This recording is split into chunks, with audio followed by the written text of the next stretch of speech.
Lord? Praise God. So be it according to your faith. Amen? Ang ating topic ngayon is all about breakthrough. Sabihin nga natin, breakthrough. 1, 2, 3, go! Breakthrough! Praise God. And we have heard different messages about breakthrough. And we praise the Lord for the life of Pastora Jessie Ann. Palakpakan natin ang Panginoon sa buhay ni Pastora Jessie Ann. Thank you, Lord. At palakpakan din natin ang ating Panginoon sa buhay ni Pastora Francesca. Thank you, Lord.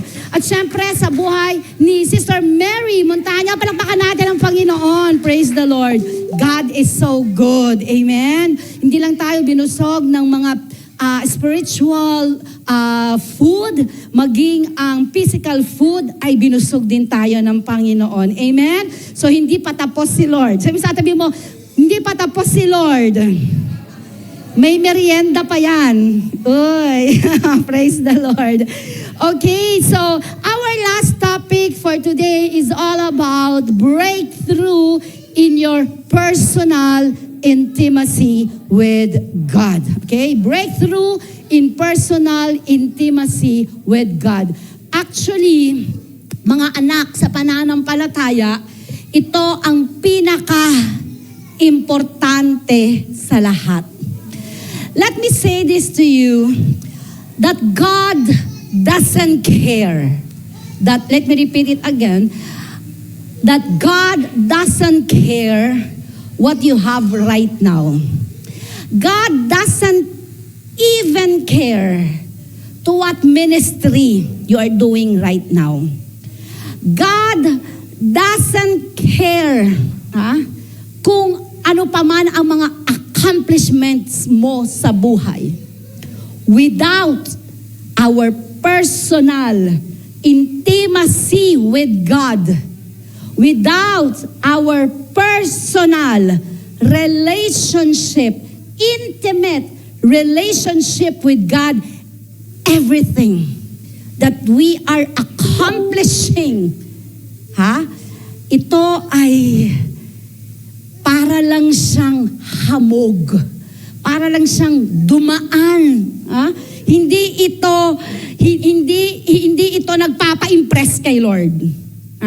Kahit ikaw pinakamagaling tumugtog, kahit ikaw may pinakamagandang boses, kahit ikaw ang pinakamatalino, alam mo na ang Bible from Greek to Hebrew, iba-ibang translation, alam mo,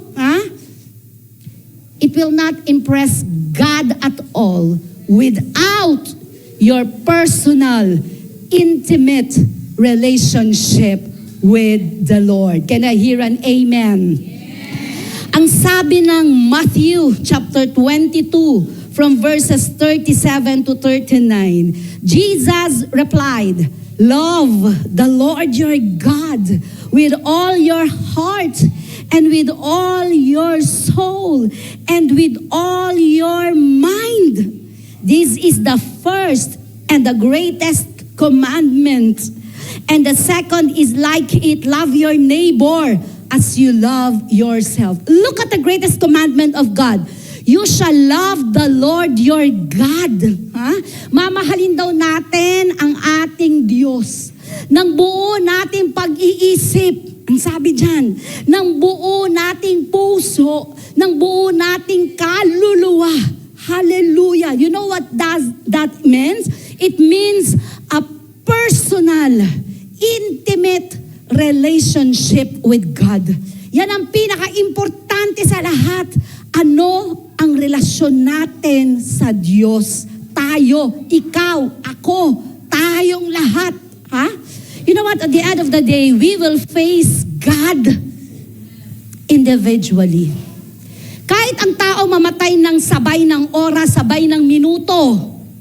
May mga taong ganyan. Sabay ng time of death. Isa-isa pa rin niyang haharap kay Lord.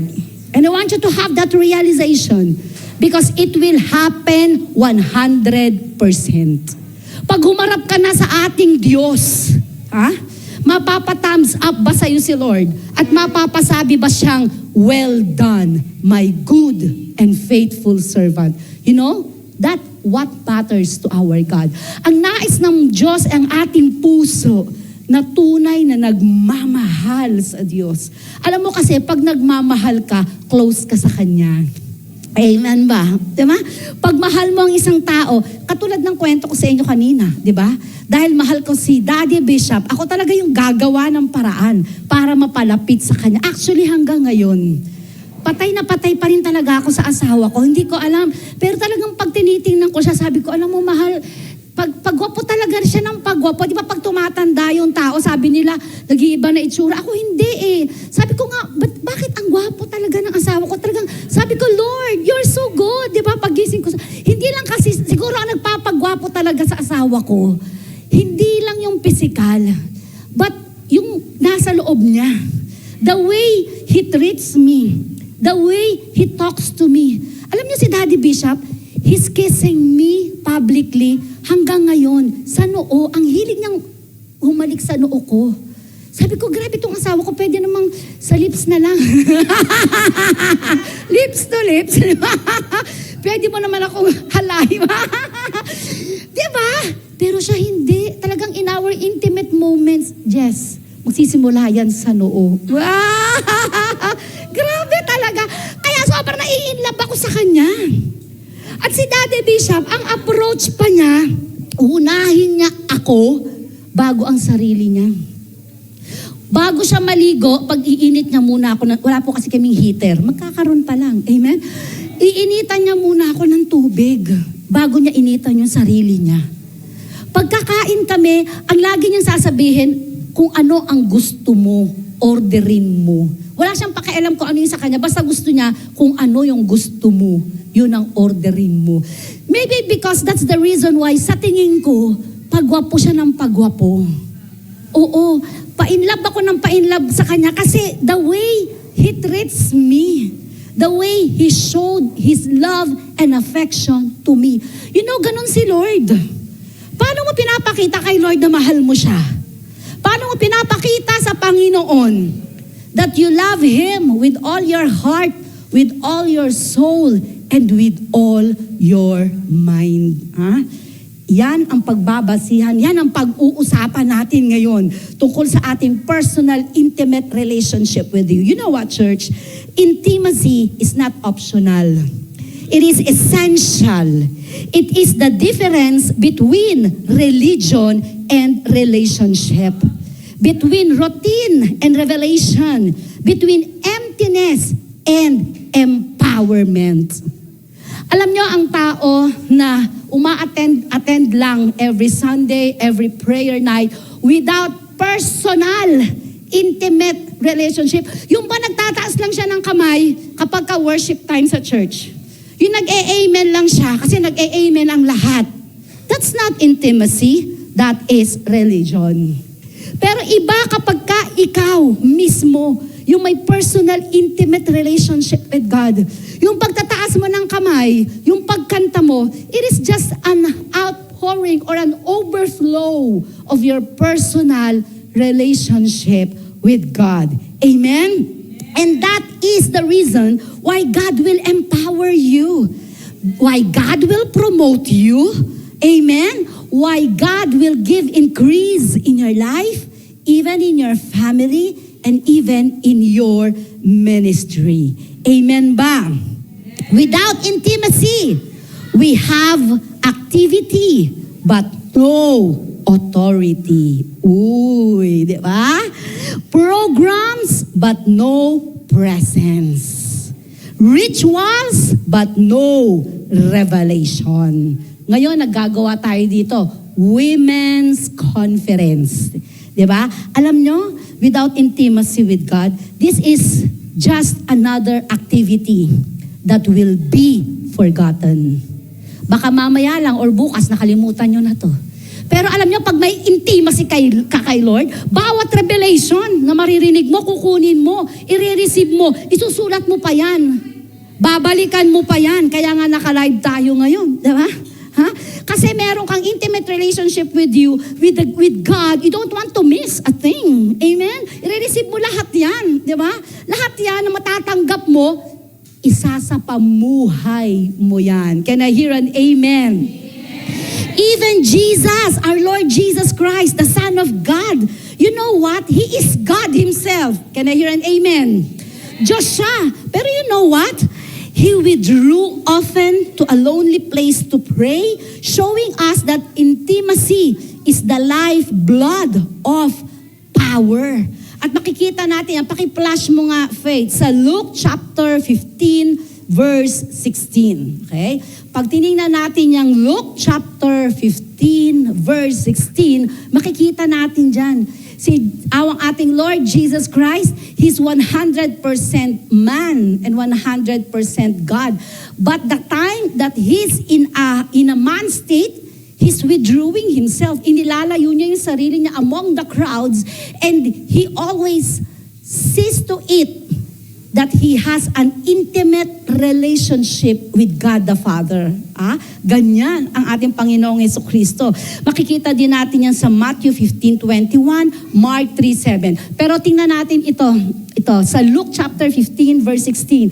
He longed to fill with, parang mali yan. Teka, Luke 15:16 yan. Teka, mali yan. Hindi yan yon. Wait lang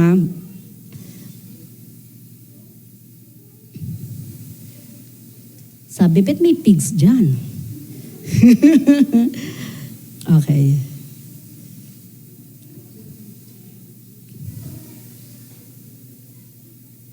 Matthew 15:21. Yan. So, ang dami pa, okay? Ang dami pa natin mga, nandito yan sa Mark 15:21, okay?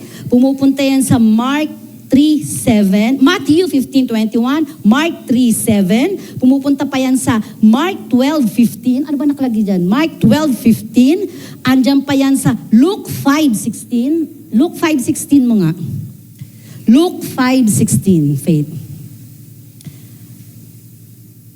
So ang ating Panginoong Jesus, palagi siyang natatagpuan, alone. Actually, ang prayer time nga ni Lord, even the sun arises. Dawn prayer ang ating Panginoong Jesucristo. Araw-araw. God na siya, Diyos na siya. Pero kinakailangan pa rin niya ng intimate relationship with God the Father. Ang tanong, kaya ba ni Lord Jesus Christ mag-isa lang? Siyempre naman. He is God Himself. Amen? But God Himself has an intimate relationship with God the Father and God the Holy Spirit. Okay? So kung si Lord Jesus Christ nagkakaroon ng intimate relationship with the triune God, how much more tayo? Amen? We need it more. Can I hear an amen? There is a vast difference between knowing about God and walking with God. Malaki ang difference nun. Many are around His presence, few delight in His presence, and even fewer become one with His heartbeat. Okay? So hindi daw tayo alam lang natin ang Diyos. Hindi lang tayo ganon, di ba? Hindi lang natin naririnig si Lord. Hindi lang natin nababasa yung God of the Bible. Hindi lang tayo nakikinig ng preaching. Hindi lang tayo nakikiawit. But God is with us. Kasama natin when we genuinely receive Jesus Christ, our Lord Jesus Christ, as our personal Lord and relationship, the presence of the Holy Spirit, the sovereign Holy Spirit, lives in us. And we become the temple of the sovereign Holy Spirit. Thank you, Lord. Sabi natin, thank you, Lord. So intimacy with God is not accidental. It is progressive, intentional, and church, it's costly. Ang pagiging close kay Lord, ito daw ay progressive, unti-unti. Naalala nyo ba nung una kayo nakakilala sa Panginoon? Di ba ako naalala ko nung bago pa lang ako, talagang nag-a-adjust ako sa pagbabasa ng Bible. Tapos ako pa, minsan a-absent, minsan na-attend ng church. Hindi pa ako consistent. Diba? Tinatakbuhan ko pa yung cell leader ko dati, tinataguan ko siya. Diba? Ang dami kong rason. Pero ang intimacy pala with God, wino-work out yan. Intentionally pala yan. And sometimes, costly. Siyempre, pag pupunta ka sa isang gathering, actually, simula pa lang, bibili ka na ng Bible mo. Ay, pero ngayon may app na tayo, di ba? Pero you know what? It's really costly. Gagastos at gagastos ka talaga. For you to grow in your personal relationship with God, gagastos talaga tayo, di ba? We will attend church, we will attend gatherings, di ba? Hindi lang yun, hindi ka lang mag-attend ng church, pero ang dami, parang gusto mo lumago sa Panginoon, lahat, di ba? Sino dito yung nakakasama sa ating online prayer? It will cost you your time. Isang oras kang magbababad doon sa online. Yung mga nasa prayer chain, grabe, di ba? Magdamagan niya. Ito si Pastora Gina Lee, no? Halos lahat ng picture nakikita ko, di ba? Costly. It will cost your time, your energy. Siyempre, nag-charge ka rin ng cellphone. It also costs you electricity and more. Okay? So, ang paglago, again, it's progressive. Alam mo, iba ka last year, iba ka ngayon. Iba, ang laki ng difference mo 5 years ago and ngayon. Sa mga nag-grow sa kay Lord, grabe. And this is the thing. Your situation now and to the years to come, malaki ang difference. Amen? Pag ako nga, hindi ko, na-overwhelm ako eh. Pag tinitingnan ko ang Christ the Rock, 5 years from now, sabi ko, Lord, di ba? Kasi ngayon pa lang eh, nakikita mo na, nararamdaman mo na yung mangyayari. Amen? Yung breakthrough na parating, grabe. Kaya ako na-overwhelm ako, sabi ko, Lord, guard my heart guard my heart. Kasi minsan na-excite ako. Alam mo, minsan na-excite ako, sabi ko, Lord, grabe na to. Pag nagkaroon tayo ng 24-hour prayer chain, sabi ko, Lord, grabe power to, di ba? Ano to eh, bomb in the kingdom of hell. Grabe. Yung mga kaluluwa, makakilala sa Diyos yan. Lahat ng mga nananalangin, sabihin ko sa inyo, Acts 16:31, believe in the Lord Jesus Christ and you will be saved, you and your entire household. Yung pa lang. And isipin mo kung ang buong church ay nananalangin, yung kanilang mga pamilya, mahal sa buhay, makakilala sa Panginoon. Amen. Palakpakan natin si Lord. Thank you, Lord. Amen. Until you identify your level, you will remain trapped in the motions of religion, busy in spirit, but barren in intimacy, never truly touch the heart of God. Church, pupunta na tayo dito. I want you to see yourself. Okay? Magbibigay ako ng 6 levels of intimacy. But I don't want you, tingnan mo yung, hindi ko sinasabing tingnan mo katabi mo. Ang gusto kong tingnan mo ngayon, ikaw, ang sarili mo. Lahat tayo ang goal natin to the next level. Can I hear an amen? Sino ito yung gusto mo to the next level ang buhay mo? Sino ito yung gusto mo to the next level ang relationship mo kay Lord? Remember, love the Lord your God with all your heart, with all your mind, and with all your soul. This is the first and the greatest commandment. At pag nakuha natin, na-capture natin ang heart ni Lord. Hallelujah. You know what happened? What will happen? The favor of the Lord will abound in your life. Pag nakuha mo ang puso ng Diyos, ang pabor ng Diyos, hallelujah, hallelujah, amen. Ano ang mangyayari? Yung presence pa lang ni Lord, favor na. E papaano pa ang product? Naku, grabe. Papaano pa ang product ng presence ni Lord? Hallelujah, praise the Lord, amen. So now, we will identify ourselves. And our goal is to go from one level to another. It's okay to admit, ay, andito pa lang ako. It's okay. What matters is you want to go to the next level. Amen? Are you ready, church? Are you ready, church? Okay, let's go. Number 1, awareness of God. This is the outer court experience. Ito yung mga tao na alam nila may Diyos. Diba? Alam ko may Diyos. Diba? Andyan lang siya. Parang ganon. Diba? Yung asawa mo ba ganyan? Tatay mo ba ganyan? Kaibigan mo ba ganyan? Yung bang pag nakikita ka, alam ko naman may Diyos. Diba? Andyan lang siya. Diba? Alam kong may Diyos, di ba? Pero hanggang dun lang. awareness of God. This is where many begin. You believe that God exists, you even attend church. Naalala ko ako dati, akala ko talaga Christian na ako. Kasi umattend ako ng mga services. Ang ugali ko pa noon, pagising ko ng umaga, hindi ko pa alam kung saan akong church pupunta. Pag-isipan ko yan. Pag gusto ko ng pag nagising ako ng maaga, pupunta ako, malamang yan sa ako pupunta, sa Bread of Life. Kasi sa Bread of Life, 5:00 pa lang may service na. Pag medyo gusto ko happy ang ang vibe, punta akong Dulos. Kasi pag nagpipreach si Bishop Oriel dati, matatawa ka ng matatawa, di ba? Depende sa mood ko. Kasi alam kong may Diyos eh. So kapag Sunday, dapat nasa church ako. So pagkagising ko noon, dito saan ko kaya feel umattend ngayon, di ba? Pagka naman feel ko na tinatamad akong tinatamad ako magbiyahe, pupunta lang ako doon sa malapit sa amin, walking distance, Christian Reformed Church. Christian na ako noon Alam kong may Diyos, pero wala akong commitment. Sunday goer lang ako. Kapag tinanong mo ako, Christian ka? Oo naman. Itinanggap ko si Jesus Christ as Lord and Savior. Anong church mo? Mag-iisip ako. Kasi ang dami kong church. Totoo. Pwede rin akong JIL kasi dati umattend din ako sa Luneta. JIL. So ang dami ko talagang church. Iba-iba. Name it. I have it. Di ba? Methodist. Di ba? Anong gusto mo ba? Minsan titingnan ko pa yung kausap ko. Ano ba tong kausap ko? Sasabayan ko na lang siya. Di ba? Kasi among the many Christian churches, I have one of it. Hallelujah. Di ba? Yun yung level ko dati. Di ba? Doon ako nagsisimula. At this level, God is real to me. Totoo ang Diyos.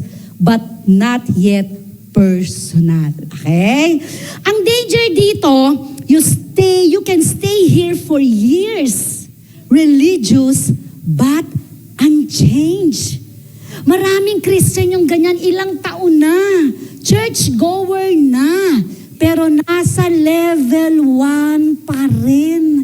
Paulit-ulit ang buhay Kristiyano. Paiba-iba lang yan ang church. Ang katwiran niyan, basta linggo, nasa church ako. At Christian born again ako. Ha? Pero walang personal relationship with God. Ito yung sinasabi ng Matthew 15 verse 8. These people honor me with their lips, but their hearts are far from me. Yan ang level 1. Ha? Ino-honor nila si God, pero malayo sila sa Diyos. Ha? Sabi mo sa katabi mo, hindi tayo yon. Pag ikaw yon, huwag ka na magsasalita. Pupunta ka na sa next level. Okay? Number 2 level. Relationship through salvation. Ayan. Ito, lumilevel up ka na. Hindi mo na lang alam na may Diyos, pero this time, tinanggap mo na yung gift of salvation ni Lord.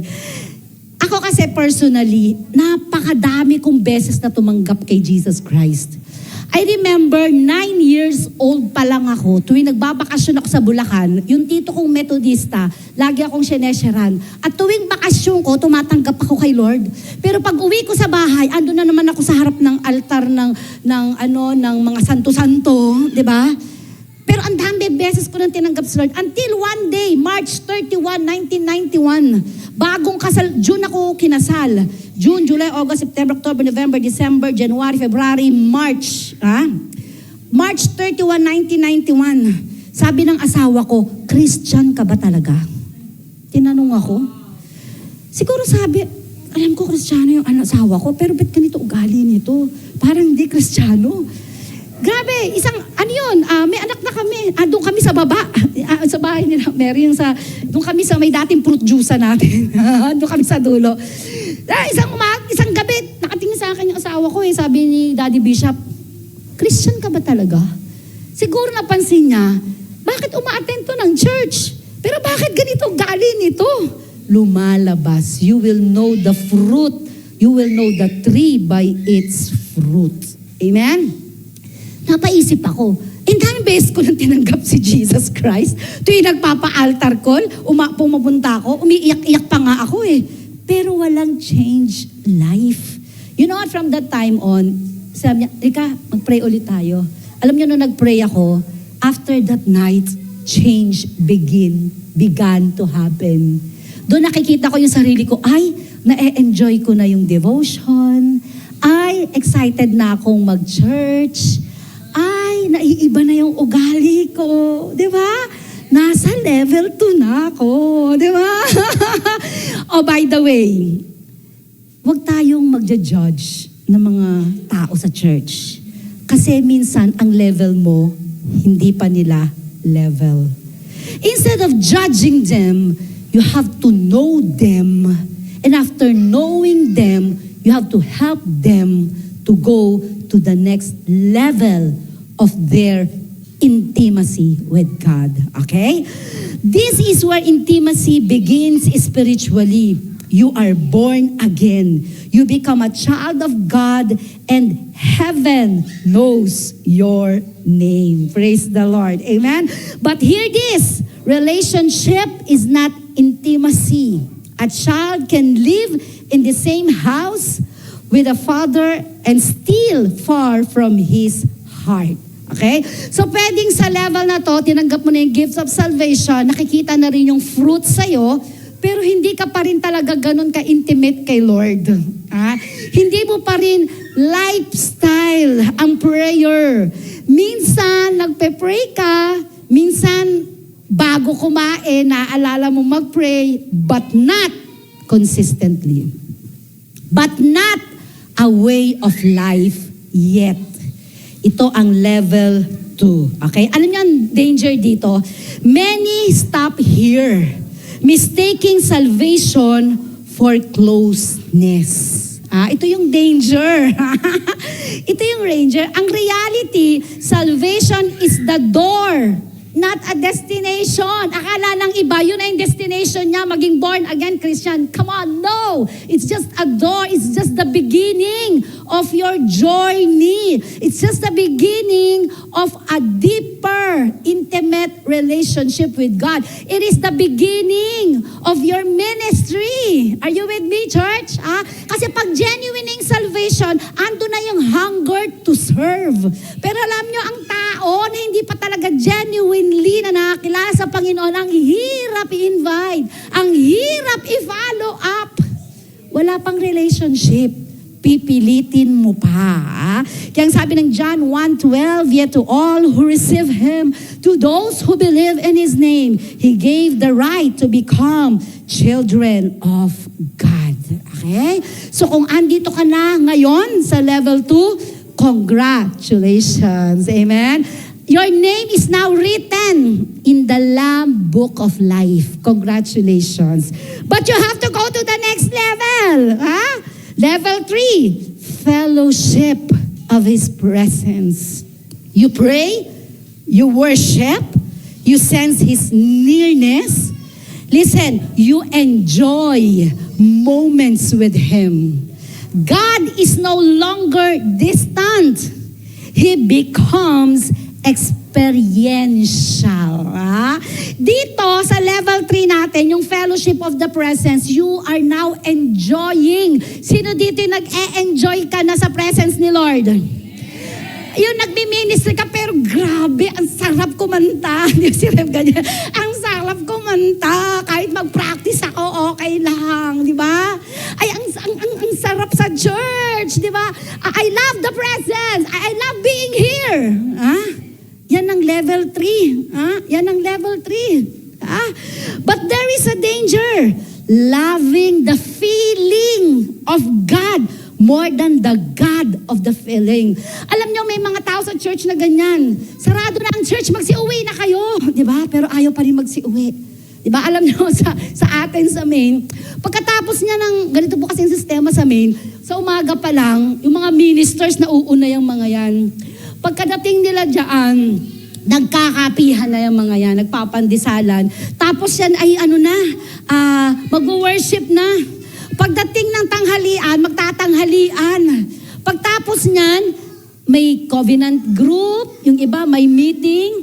After niyan, ano pa yan? It's either tatambay sa church, di ba? Si Joey, tagasara natin ng church, kaya siya yung naiiwan. Kailangan, bago siya umalis, lahat ng tao nakauwi na, di ba? Pero minsan umaabot yan alas 3 ng hapon. Ha? Minsan alas 4 pa, di ba? Titin ako sa CCTV, ando pa sila, di ba? Di mo mataboy, ayaw umalis di ba? Yung iba doon, naglilinis na ng church, di ba? Wala na magawa But they love the presence of God. Gusto nila sa church. Yung iba naman, ayoko pang umuwi, gusto ko pa yung presence nila, pupunta ng Lagro. Ha? Kaya sa Lagro, di ba? Mga 20, kalahati ng Lagro, taga-Maine. Bakit? Gusto ko pa I love the feeling. Bitin. Bitin, di ba? Talagang mag-aano pa yan. Magsaserve pa doon. Kaya yan, kumakanta sila doon, di ba? Tapos, pag yung iba walang ginagawa, pero makita lang nila yung mga kapatiran, ang saya-saya na, di ba? Nakichika-chika sila doon. They love the feeling of God in that place. Amen? Kaya nga may mga tao pa na after ng Lagro, hindi pa umuwi, nagkakapihan pa, nagfe-fellowship pa. Because they want to talk about the relationship with God. They want to talk and enjoy the presence of God with the brethren. Amen? Ito yung level na to. Ha? Ang danger lang is loving the feeling of God more than the God of the feeling. Loving the ministry to God more than the God of the ministry. Yan ang danger dyan. Okay? So you have to check yourself. Am I doing this because I just love this feeling? Or sa mga pastor's kid, am I doing this because I have no choice at all? Di ba? So titingnan natin yung mga sarili natin. Ang sabi ng Luke chapter 10 verse 38 to 39. As Jesus and his disciples were on their way, he came to a village where a woman named Martha opened her home to him. She had a sister called Mary who sat at the Lord's feet listening to what He said. So we know this story, di ba? Dumaan natin Panginoong Jesus at dumaan siya doon kay Martha. Pero sabi dito sa verse 40, but Martha was distracted by the preparation that had to be made. She came to him and asked, Lord, don't you care that my sister has left me to do the work by myself? Tell her to help me. Punta natin yung verse 41. Martha, Martha, ang sabi dyan, the Lord answered, you are worried and upset of many things, but few things are needed, and indeed only one. And Mary has chosen what is better, and it will not be taken away from her. Naalala nyo to? Alam nyo, may mga ganyan sa church. Lisel, maupo ka nga muna. Ito si Martha. Di ba? Ayan o, panaayos ang pagkain. Maupo ka dito. Listen at the feet of Jesus. Makinig ka muna, ha? Yung bang abala ba? Si Michelle, nakaupo ba si Michelle? Baka nag-iikot na naman si Michelle. Umupo ka, makinig ka. Yung bang maano sila sa pag-aasikaso, andyan ang Panginoong Jesus, ha? Kailangan malinis, di ba? Kailangan magluto, masarap ang pagkain, di ba? We will serve the Lord. Tama ba o mali? Tama, di ba? Pero anong gusto ni Jesus, ni Lord Jesus Christ? Anong sabi dyan? You are worried and upset, but few things, but indeed Mary has chosen what is better. You need to choose what is better. Amen? And that is lingering in the presence of God. And that is being in the presence of God.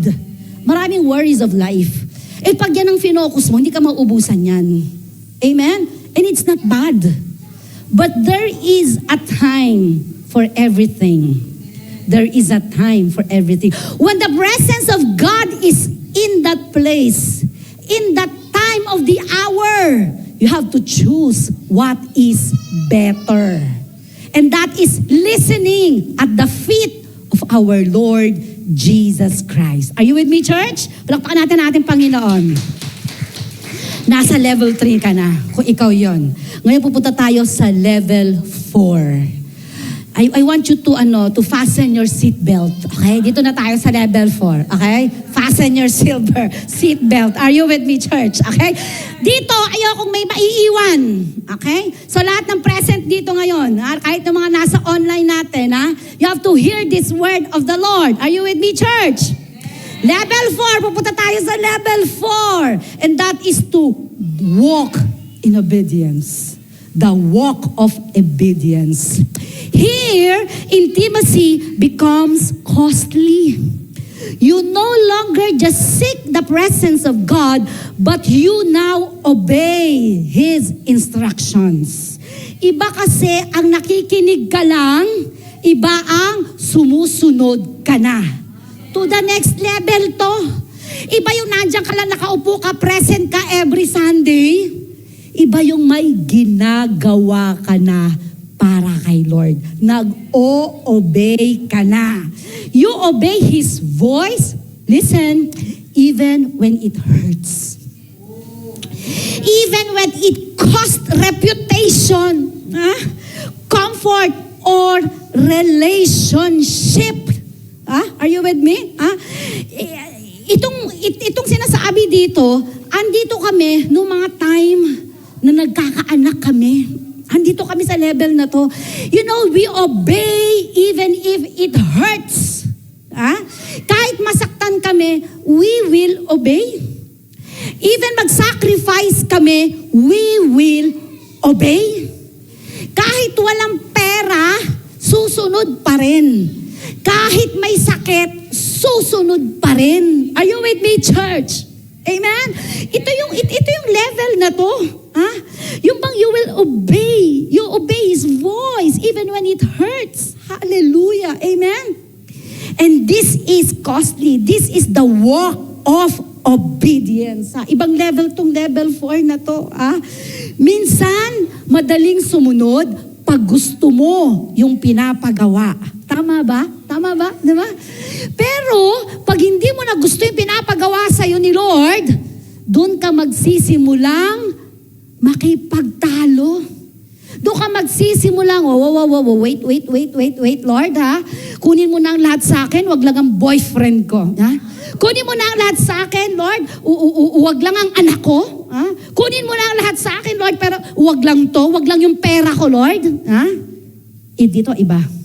You will obey God even if it hurts. Are you with me, church? Alam niyo, gusto kong magbigay ng testimony dito. There was a time in our life na nagpapatayo kami ng bahay. I remember 40 square meter. 40 square meter. And noong mga panahon na yun, binless kami ng Panginoon, naging teacher, kami noon ng RPM, Responsible Parenting Movement. And then nag-bless kami ng Panginoon. Talagang, wow, God is so good. Nagkaroon kami ng big horn, yung 4-wheel, pero second hand. Thank you, Lord kami. Nakapag-seat kami sa church during that time, mga 19, yun na yun, mga year 20, basta bago mag-2010, ayan. Nakapag-seed kami doon sa church namin before with Pastor Titus. Kami bumili ng lote ng church. Thank you, Lord. Ginamit kami ng Panginoon. And that's the time na nagbibuild na kami ng house. Tuwan-tuwa kami kasi finally, magkakaroon kami ng sariling bahay. Kasi lagi lang kami nangungupahan. Di ba? Pero ito, binigyan kami ng pagkakataon ng Panginoon. Nag-open ang door ng Panginoon. So nagkakaroon na kami ng pera. Nagpatayo na kami. Tapos na kami sa electrical. Tapos na kami sa may CR na. Ganyan. So hanggang sa tinawag kami ng Panginoon magpastor dito sa Christ the Rock, which was formerly CRCC, di ba? Ciudad Real Christian Church. Alam niyo, nung nagpunta kami dito, grabe, iba ang instruction ng Panginoon. Build my temple before you build your house. Sa Bukod Peter, sabi ko, pambihira. Sabi ni Daddy Bishop, mahal, hindi ko na kaya to. Bakit? Kailangan ipatigil natin yung bahay. Construction, Sabi ko, ba't natin papatigil? May pera naman tayo. Sabi ni Lord, build my church before you build your house. Very clear. Literal talaga ang sinabi ni Lord. Sabi ko, yung gagawin natin, i-donate na lang natin yung pera sa church. Grabe, yung pampatapos namin ng bahay, ang sabi ni Daddy Bishop, i-donate natin sa church kasi walang aircon yung church. Siyempre, kailangan ko mag-obey, di ba? So, in other words, sige, sabi kong gano'n. Di sinabi ko na sa kapatid ko, may hardware kasi yun nagsusupply. Toy, papatigil na namin yung pagpapatayo ng bahay. Sabi ng kapatid ko, may pagka-ego rin kasi yun. Nakakahiya! Nakakahiya sa mga kapitbahay. Sabing gano'n. akalain na ubusan kayo ng pondo. Sabi ganun. Akalain, hindi nyo napatapos yan kasi wala kayong budget. Sabi niya, sige, ganito na lang. Ako na muna sasagot sa materyales. Ipatuloy mo yan, kahihiyan ng pamilya natin yan. Sabi ganun. So that's not the point. Sabi ko, may pampatapos kami ng bahay, pero ang word ni Lord, stop. Hindi niya rin naintindihan. Pero wala siyang magawa, di ba? You know what? After a few years, God has given us from 40 square meter to 360 square meter. Palakpakan natin ang Panginoon. Grabe si Lord. Amen? Heart na lang talaga tayo kay Lord. Amen? Nung sinurrender namin yung 40 square meter, binigyan kami ng times 9 na fully paid na bahay. Hallelujah! Iba ang nag-uubay sa Panginoon. Palakpakan natin si Lord. Remember, it will hurt you at first. Amen? It will hurt you at first. Amen? Pero pag pinapagawa ni Lord, kailangan gawin natin. Amen? This is where many fall away because intimacy here demands death to self. Pag andito ka na sa level na to, ibang level ka na. Death to self ka na.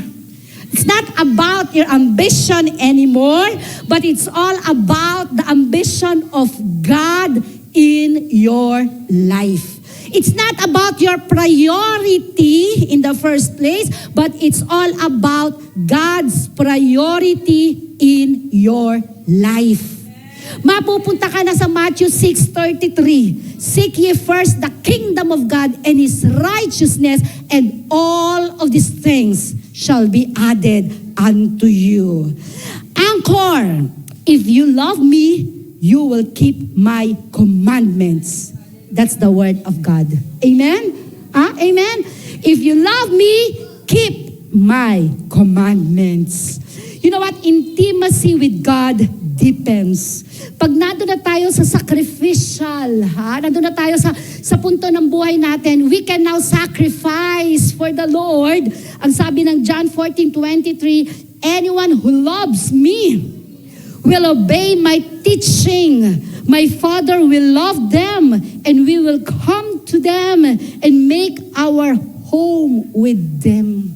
Napakasarap na nasa atin ang presensya ng Diyos. Yung pag tumatawag ka kay God, alam mong nakikinig siya. Alam mo kasi ang mahirap, yung pag tumatawag lang tayo, pag may pangangailangan tayo, para kang nanghihingi ng tulong sa stranger. Ha? Pero alam mo, kapag nandun ka na sa personal, intimate relationship mo, na nakakausap mo si Lord on a different level, nakakapag-sakripisyo ka na sa Panginoon, abay, masasabi mo na, Lord, baka naman. Diba? Lord, baka naman. Amen? Obedience draws in abiding the presence of God in your life. And I want you to hear this, church. There are blessings in obedience. Number 1, blessings and favor are released. Ganyan, pag may pagsunod, tama yung sabi ni Mary kanina, di ba? Lahat ng ating pagsunod, amen, meron niyang reward. In Deuteronomy 28 verses 1 and 2, ang sabi yan, if you fully obey, say it with me, fully. Ang sabi ng Bible, not if you obey, no. You know what? If you will just simply obey, you will choose the things that you will obey. Nag-obey din ako. Pinili ko lang kung ano yung gusto kong i-obey. But this is different. Ang sabi dyan, if you fully obey, ibig sabihin yan, 100% obedience kay Lord, your God, all these blessings will come on you and accompany you if you diligently obey the Lord your God.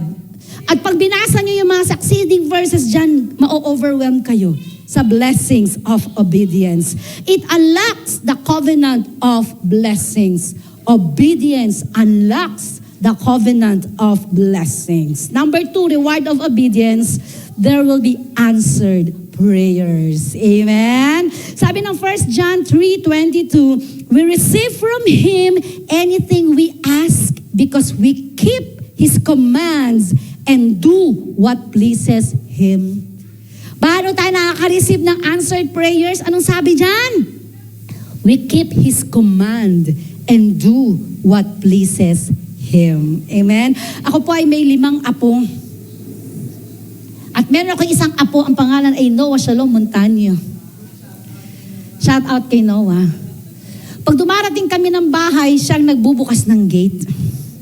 At ang gate niyan, tumatalon-talon pa. Ha? Kaganyan pa siya. Wow, wow, wow, wow, wow, wow, wow, wow. Ano sa tingin niya yung pakiramdam ni Wawa? Di ba?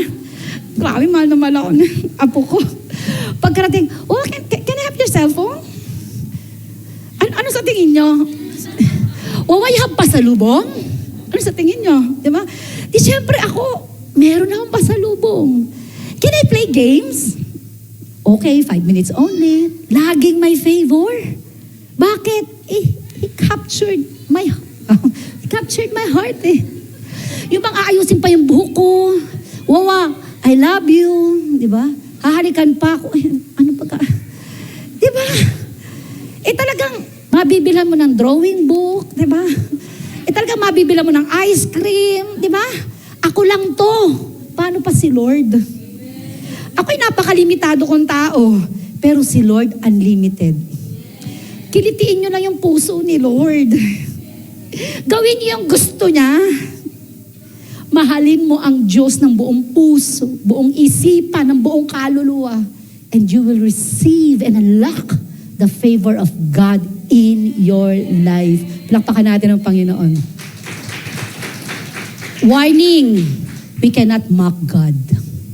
Alam ng Diyos, nakikita ni Lord ang puso ng tunay na nagmamahal at naglilingkod sa Kanya. God rewards handsomely, and other parts, He also punishes those people who's not obeying Him. Obedience aligns your prayer with His will, ensuring effectiveness.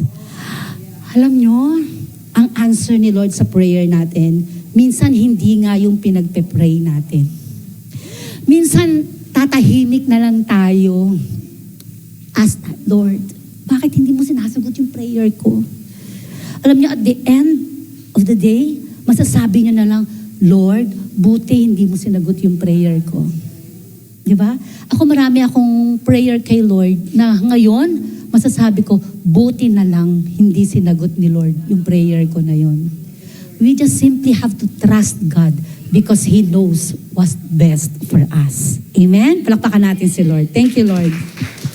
Ang third blessings of obedience is protection and provision. Sino dito yung gusto mo yung provisions ni Lord? Yung protection ni Lord. Amen? Sabi ng Isaiah 1:19, favorite verse to ni Pastor Jaime, if you are willing and obedient, you will eat the good thing of the land. Sa ibang translation, you will eat the best in the land. Sino ito yung gusto mo yung kinakain mo yung the best? And alam mo kasi, mabubusog ka rin naman kahit kumain ka ng kanin na asin lang di ba? Pero, iba yung steak. Medium rare. Iba yung favorite food mo. Iba tayong favorite food. Iba yun. Yung bang bawat kain mo, thank you, Lord. Di ba? Kanina si Pastora Jessie, nakita ko, nabunuksan niya yung cake niya. Di ba? Nakita mo yung smile sa mukha niya. Cake pa lang yun. Pag diamonds na yan, ibang ngiti na yan. Pag golden, ibang ngiti na yan. Pero niniwala kayo that God can give your heart's desires. Amen? Di ba? He even succeeds it. Amen? Ganun si Lord. Obedience secures God's provision and sustenance. Amen? Ang sumusunod sa Diyos, hindi nauubusan. Are you with me, church? Never pinagkulang ng Diyos ang taong sumusunod sa Kanya. Never. I have never seen a righteous man forsaken. Hallelujah. Amen.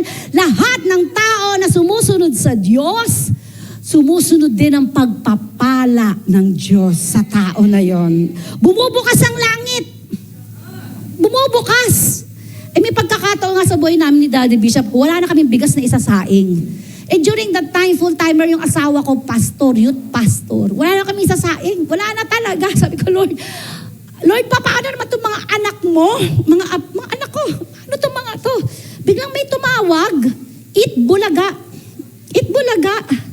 At sabi, ini-invite daw si pastor na sumali sa Eat Bulaga contest ng mga artist. Kasi hindi nyo natatanong, si Daddy Bishop ay theater actor yan. So, vinalidate niya, totoo daw, totoo. Ang tanong niya, may premyo ba dyan? Ganun siya dati. Sabi nung agent, opo, pagpunta nyo pa lang, may 2,000 ka na. Win or lose. Talagang sa 2,000 pa lang, tuwan-tuwa na kami. Hindi pa nananalo, tuwan-tuwa na kami.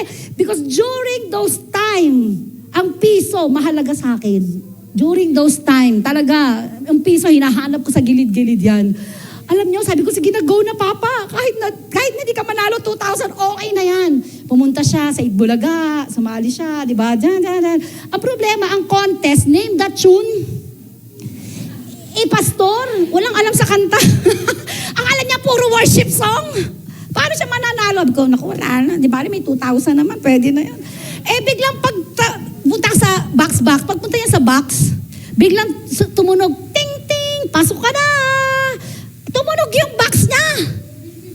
Ibig sabihin, pasok na siya. Hindi siya kailangan tanungin, pasok na siya. Dito ako. Kasi 3 na lang sila eh. First, second, third. Ang pinaglalabanan, 200,000, 15,000, 10,000. Sabi ko, sure na ako sa 10,000. Tuwang-tuwa ako sa 10,000. Sabi ko, grabe na to. Alam mo, nakuha niya second prize, 15,000. Napakan natin sa Lord.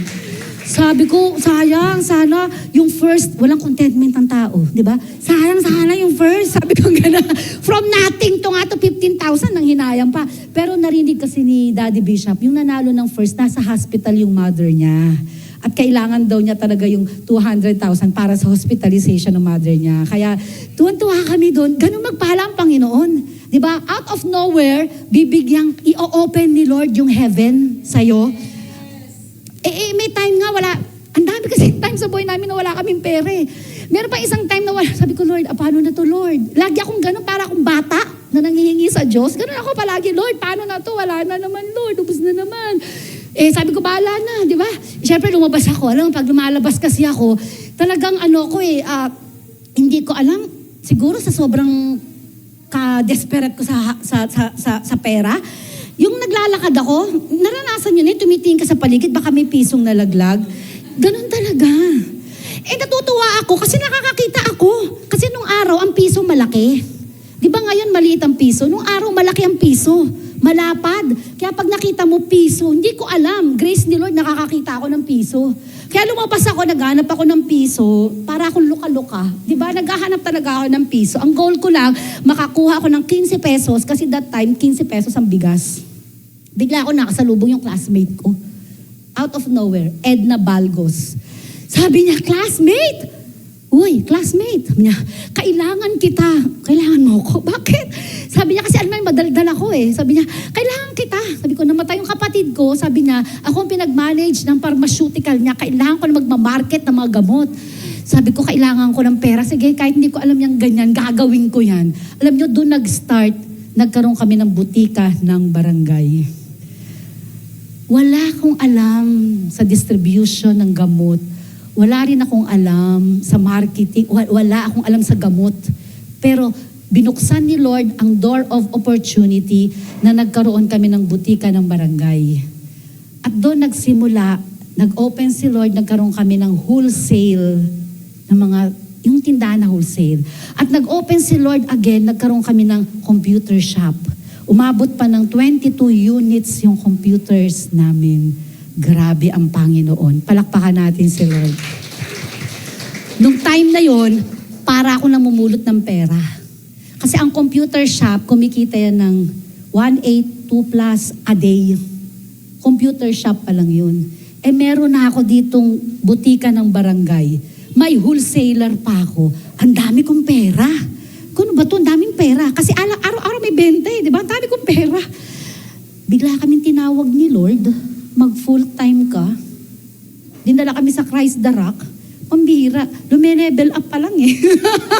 Nagsisimula pa lang to, Lord eh. Bakit naman Siguro sabi ni Lord, naaaliw ka na. Go back to your calling and serve me. Amen? Obedience secures God's provision and sustenance. And of course, eternal reward. Ang obedience kay Lord, may eternal reward. Blessed are those who do His commandments, that they may have the right to the tree of life. Obedience secures eternal inheritance. Amen? And next word of obedience is friendship and trust with God. Ang sabi ng John 15:14-15, you are my friends if you do what I command. Sino na gusto mo, friend mo si Lord? Gusto niyo, friend niyo si Lord? If you want to be friend to God, you have to do what He is commanding you to do. Dalawa lang naman yan eh. Kaibigan o kaaway. Anong gusto mo? Doon tayo sa kaibigan. Mahirap kaaway ang Diyos. Amen? Obedience move you from servant to friend, entrusted with His secrets. Uy, ano niyang Christ the Rock? Friend na ni Lord. May mga secret na of the kingdom of God na ni-reveal si Lord sa Christ the Rock. Palakpakan natin si Lord. Thank you, Lord. Level 5. Akit na ulit tayo. Level 5, okay? The realm of friendship. Obedience move you from servant to friend and trusted with His secrets. Ito na yung last benefits of obedience kay God. Became friend tayo kay Lord. He shares secrets and reveals mysteries. He brings you into His counsel. May mga secrets si Lord na nire-reveal niya lang sa mga kaibigan niya. The truth of the Word of God. The truth, the revelation. The truth, the revelation of the spiritual things. Mga bagay na hindi nakikita ng naked eyes. Mga revelation ni Lord. Hallelujah. In the future to come. Mga revelation ng Panginoon yan. This is rare. Only those aligned with His heart are entrusted with His deep things. Kaya kung andito ka na sa level na ito, congratulations. Ang sabi ng Exodus 33:9, as Moses went into the tent, the pillar of cloud would come down and stay at the entrance. While the Lord spoke with Moses, verse 10, whenever the people saw the pillar of cloud standing at the entrance to the tent, they all stood and worshiped, each at the entrance of their tent. Verse 11, the Lord would speak to Moses face to face, as one speaking to a friend. Then Moses would return to the camp. But his young age, Joshua the son of Nun, did not leave the tent. Ang sabi ito sa verse 15, then Moses said to him, if your presence does not go with us, do not send us up from here. Listen, alam nyo ba may promised land si Lord kay Moses? Napapunta na siya ni Lord. Go out. Go to the promised land. May nihanda ako sa iyo. A land full of milk and honey. Go out. Ganun. Pero ano sabi ni Moses? Lord, pupunta ako kung kasama kita. Mas importante sa akin ang presensya mo. More than the things of this world. I'd rather have your presence than gained the whole world. Matindi. Ang sabi ng 1 Corinthians 2 verses 9 and 10, however it is written, what no eye has seen, what no ear has heard, and what no human mind has conceived, the things that which God has prepared for those who love Him. Alam mo, kung wala ka pa dito sa level na ito, i-goal mo na mapunta ka sa level 5. Maging friend of God tayo. Alam nyo kasi, pagkaibigan mo na, iba na ang usapan ninyo. Pagkaibigan mo na, alam mo pag may topak yan, alam mo kung paano siya kausapin. Pagkaibigan mo siya, makakapag-open ka sa Kanya kung ano yung nararamdaman mo na talaga. Masasabi mong, Lord, nasasaktan ako. Lord, nahihirapan ako. Lord, please. Diba? Lord, change my situation. Diba? Lord, have your mercy. Diba? May investment ka na sa Panginoon. Pwede mo nang sabihin sa Kanya, Lord, remember my faithfulness. Lord, remember, naging tapat ako sa inyo, ibinalik ko ang tithes ko sa inyo, yung para sa inyo. Lord, alalahanin mo lahat ng mga givings ko sa iyo, Lord. Lord, alalahanin mo lahat ng seeds ko sa iyo, Lord. Masasabi mo yan sa Kanya, face to face. Ha? May investment tayo inyong relationship ni God. Hallelujah. Amen. Last level. Punta na tayo sa level 6. And you know what I pray? Lahat tayo makakarating sa level 6. Amen? Ang level 6 is union of oneness, the deepest realm of our intimate relationship with God. This is the pinnacle few ever attain. This is beyond prayer times and worship sessions. Here, your will is embraced. His will as yours. Your desires, yung gusto mo, it becomes His desires. Your thoughts are shaped by His mind, and your life becomes His expression. Ito yung tinatawag na total surrender. Ito yung, Lord, not my will, but yours be done. Ito yung, Lord, as for me and my house, we will serve the Lord. Ito yung ando ka na sa point ng buhay mo, ang puso ng Diyos nagiging puso mo na. Pag malapit ka sa isang tao, hindi pa nagsasalita yan, alam mo na kung anong ibig niyang sabihin sa'yo. Yun ang pinag-uusapan natin dito, union of one. Pag nalulungkot si Lord, nararamdaman mo, nalulungkot ka rin. Pag masaya si Lord, nararamdaman mo, masaya ka din. Amen? Hallelujah. You don't just follow God, but you move as one with Him. You move as one with Him. Pag sinabi ni Lord, let's go. Let's go. Pag sinabi ni Lord, turn right. Turn right. Pag sinabi ni Lord, turn left. Turn left. Are you with me, church? I-desire natin to. I-desire natin to, itong level na ito, na napunta tayo dito, Lord, hindi na ako sumusunod dahil obligado ako. Hindi na ako sumusunod dahil gusto kong gawin to. Lord, sumusunod ako dahil gusto ko to gawin at lakaran ng kalooban mo. Lumipat tayo dun sa sa next level. Kung nasa level 1 ka, go to the second level. Kung nasa level 2 ka, go to the third level. Kung nasa level 3 ka, go to the fourth level. Kung nasa level 4 ka, go to the fifth level. At kung nasa level 5 ka, go to the sixth level. Until our Lord Jesus Christ comes again.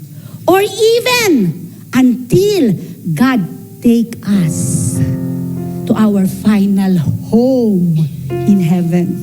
Amen? Yun ang masarap. Greatest accomplishment of our life is serving the Lord faithfully until He comes. Hallelujah. Or even yet, serving the Lord until we meet Him. Amen? At this level, you don't struggle to obey. It's now your nature. Nature mo na. Amen? Kahit mahirap, susunod ako. Sinabi ni Lord. Kahit masakit, susunod ako. Sinabi ni Lord. Kahit malungkot, susunod ako. Sinabi ni Lord. Amen? Kahit anong sitwasyon, susunod ako. Dahil sinabi ni Lord. Amen? At this point in time, it's no longer you. It's about God. Ito yung tipong ang bank account mo, bank account Ito yung tipong kung ano yung sa'yo ay Lord yon. Amen? At the same time, you don't struggle to obey. It is your nature. You don't chase His presence. Come on. You carry His presence. Next slide, Faith. You don't just hear God. Ooh. You live inside His voice. Praise the Lord. Magiging mouthpiece ka ni Lord. Mag-i-encourage ka na ng mga discouraged. Magli-lift up ka na ng soul ng mga downhearted. Amen? Magbe-bless ka na. Hallelujah! Magbibigay ka na. Amen? Magsasacrifice ka na. Amen? Praise the Lord. Hindi mo lang naririnig si Lord, but His voice lives within you. Praise God. At kine-carry mo na. Alam mo, pag carry mo ang presence ni Lord, wherever you go, that place will be blessed. Kahit saan pumunta, mapapagpala ang lugar na yon dahil sa'yo. Dahil nasa'yo ang presensya ng ating Diyos. Amen? So this is the realm of complete surrender. This is the realm of complete surrender. And very few reach it. It demands total death to ego, relentless consistency, and surrender of everything. And it includes your ambition, your pride, and your control. Church, it's not you that's in control at this point in time. Hindi na ikaw ang kontrolado. Ang Diyos na ang may kontrolado ng buhay mo. It cannot be fake, it cannot be rushed, or even performed. Hindi. Mananalaytay sa dugo mo yan. Mananalaytay sa bawat hininga mo yan. Ang presensya ng Diyos. Many want the power of this level. Church, listen. But not surrender. But not the surrender it requires. Maraming gusto punta dito sa level na to. Gusto ko yan. Gusto ko yan. Ang tanong, can you surrender what it requires? Kaya mo ba yung nare-require sa level na to? Kaya mo ba? Pwede mo sabihin, Lord, hindi ko pa kaya. Then soak more in the presence of God. Then hear more from Him. And makikita mo yung sarili mo. One day, andito ka na sa level na to. God is not hiding from you ngayong oras na to.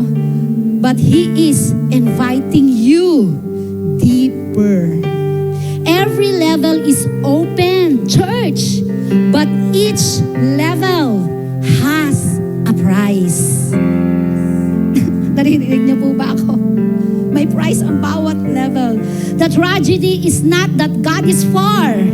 The tragedy is that many stop at a levels that require less sacrifice. Alam niyo, sa pagkakataong ito, let God move. Hallelujah. Amen? Let's surrender our life to God. Tayong lahat ay magsitayo. Pwede mong sabihin, Lord, tingin ko nasa level 3 ako, Lord. I want for you to take me to the next level. Sabi ni Pastora Jess, meron daw ditong first timer. Can I see the hands of the first timer? Ikaw? Ay, kayong dalawa? Tatlo po kayo, praise God. Ang ating mga first timer, maybe they come here nasa level 1. Kasi kung wala kayo sa level 1, hindi kayo pupunta dito. Diba? Bet ko pupunta dyan. Wala namang Diyos eh. Bet ako mag-spend ng one day dyan. Diba? But the fact that you are here today, nasa level na kayo. Diba? So, dito tayong lahat, magkakasama tayong lahat, iba-iba tayo ng level. Ang ating prayer is that, Lord, take me to the next level of my intimacy with you. Amen? Hindi lang dahil gusto mo yung reward or your benefits of it. But you know why? Because you love the presence of God. So you want to draw deeper and deeper and deeper. Amen? Hindi na sa'yo pwede yung pa-chat-chat lang. Tatawag ka na. Darating ka sa point, hindi lang okay yung tawag. Gusto ko mag-usap tayo personal. Darating ka sa point, ayoko nang usap ng personal. Pwede ba magsama na tayo? Hallelujah. At darating ang time, ikakasal tayo. We are the bride. We are the church of the living God.